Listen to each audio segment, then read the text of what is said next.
Welcome to Yellow Room Recording Presents. I'm Peter Rodecker, and my guest today is St. Paul de Vence. How's this different than other projects that you've been in? Oh, it seems to be working. It seems to be fairly functional, all things considered. Yeah, I mean, I've never...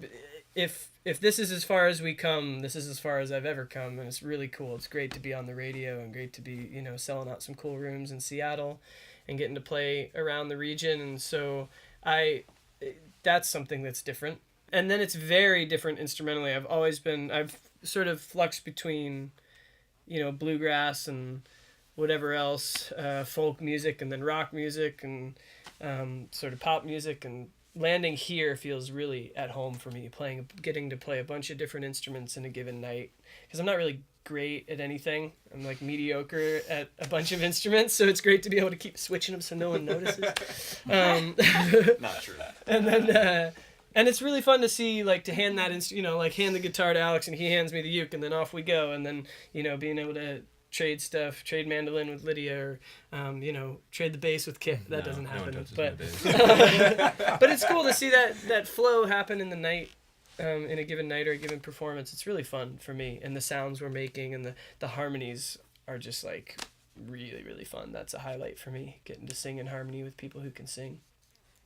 Did you all always play like traditional music instrumentation, banjo, mandolin, accordion, those kinds of instruments, or did you start on other things? I learned the accordion because he handed it to me and said, "Can you try to play this thing?" I mean, it looks like a piano, kind of. It's got keys. Yeah. Yeah, I grew up playing guitar and piano, and then went kind of from guitar to mandolin, and then got a banjo last year. And this project has really encouraged me to dive into it more, which has been really fun. So that's been exciting for me. Banjo. Yeah. And then like the auto harp, I don't think. Well, Yeah, I think most of these instruments I hadn't picked up one, except for the guitar, before the band. I just sort of like my whole experience in the band has been, can you play this? I guess. Let's find out. Seems like I can pick it up, and then it makes noise. It made a sound.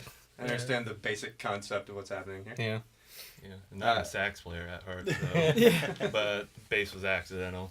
My other band needed a bass, so that's how it happens. Yeah, everything's kind of accidental in this project, which is call kind of it fun. organic. A lot of happy It's accidents. organic. Yeah, a lot of happy. I mean, my sort of philosophy around this whole process is to embrace the mystery and not try to worry about it too much, and that seems to be panning out all right. So you're in a bit of a period of change, right? Yeah, well, like, this is Lydia's first show, so that's pretty exciting.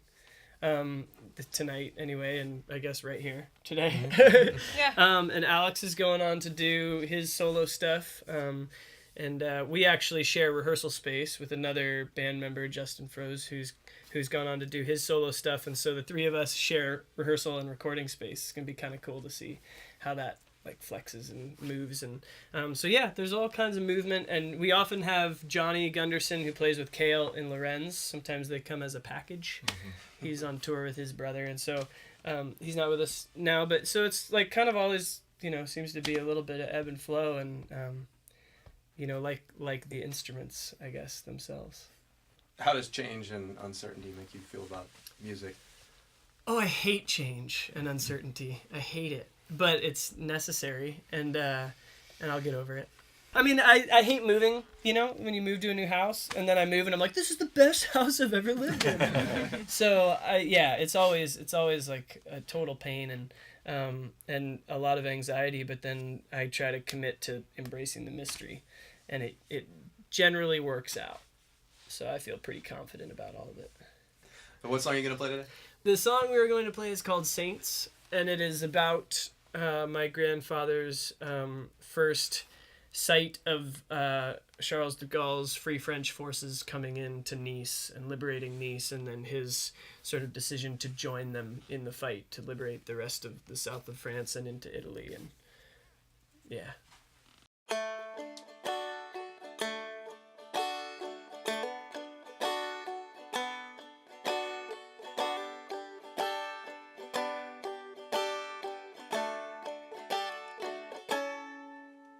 They were all so tired and hungry, way down by what they had seen.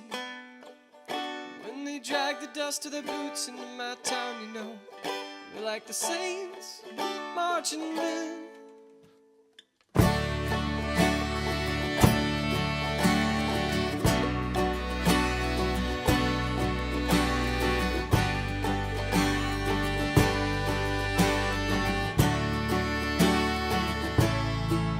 I said, sign me up for your battle. For my youth is no longer mine. I was far too young, but of my age I had lied. And they handed me uniform and weapon, and they sent me to the line. Said, son, this is for your mother and your sisters. Don't you dare be afraid to die. Won't someone somewhere sing a song for me? And won't you please save one for my enemy?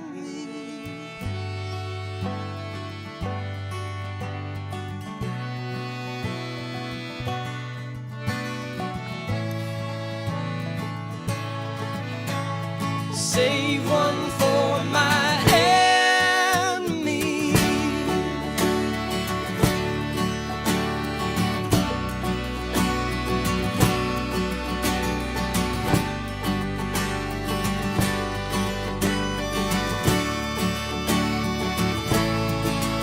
I said, sign me up for your battle, for my youth is no longer mine. Well, I was far too young, we were all too young, but of my age I had lied.